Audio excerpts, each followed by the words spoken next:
So it's day 2 of Mental Health Awareness Week, and I'm in my office and I've been working away. Didn't do Pilates this morning, did a little bit of spinning on my spin bike at home, and I thought I'd take a quick break to mention to you something about the importance of our home environment or our office environment and how it affects our mental health. And of course, at the moment, for many of us, I know it's not everybody, but for many of us, our home environment, of course, is our office environment. So one of the things for you to consider is think about the environment that you're living and working in from the perspective of your 5 different senses. So what can you see? So one of the things that I make sure is that what I can see around me, particularly in my office, but to be fair, pretty much around the entire house, is deliberately made to be in such a way that it makes me feel good. Okay, I'm quite conscious. I mean, you might think, well, surely we all do that, particularly with our home environments, but I'm really conscious of it. I mean, I'll talk specifically today about my office environment, so for example, in terms of what I can see in my office environment, I like things to be fairly kind of like tidy and put away and organised and clean, and I have lots of kind of positive affirmations in my office, so I have things like, I brought my balloon in today from yesterday that's still left over from the book launch. I've got a picture, for example, on the table that's near my desk, which is of me when I was about 3 years old. And then underneath there's a postcard there that says, I'm going to read it to you. It says, little girls with dreams become women with vision. And it's just a great reminder to me. It's a visual reminder of whatever might go on inside sometimes, that little girl inside of me that sometimes might feel like maybe I'm not good enough, or not that I feel that very often, I've got to say, I'm mentioning that, but I don't feel that very often. But maybe that little girl might fear doing something. I will occasionally feel that, be anxious in some way. And it reminds me that I'm not that little girl anymore. I am this 52-year-old with all this experience and so on and so forth.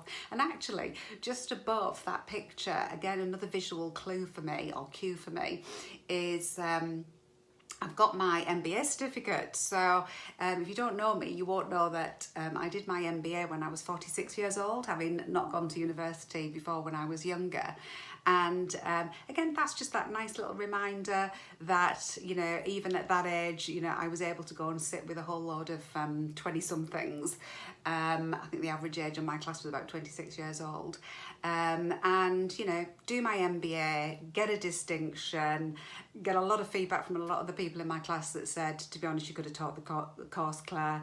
So, again, it's a nice reminder really of some of the skills and capabilities that I've got if ever I feel that little bit of anxiety or fear over something that I'm going to do. So there's just sort of 2 of my sort of visual points, if you like.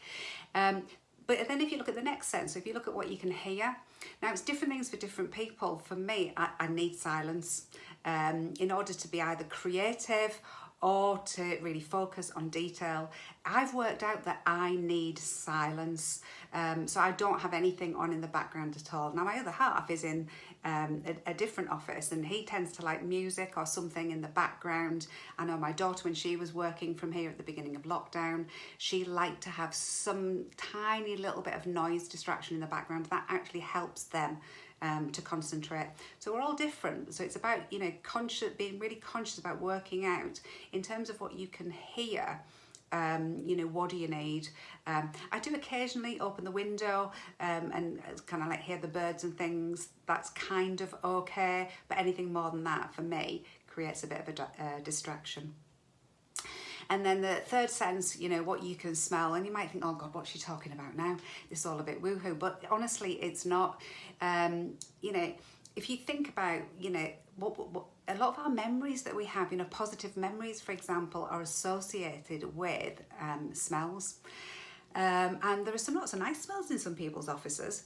In my office, you know, it smells lovely because I've got my candle burning, or I've got the diffuser, or I've got the little kind of, I can't remember what you call them, like aromatherapy type sticks, but always kind of creating a really nice smell. And sometimes as well I spray myself with perfume, even though I'm the only one that's going to be in the office, because it's that kind of lightening.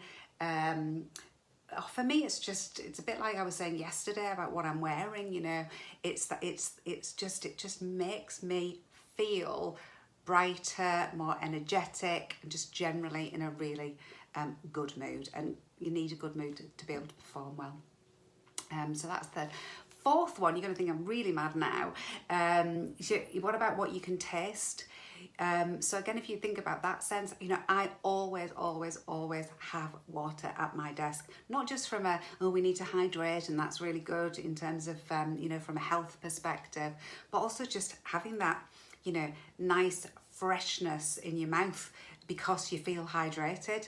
Again, freshness in my mouth, feeling hydrated, then makes me feel more fresh and enthusiastic and energetic, which I would like to think that's one of the things that my clients would remember me for.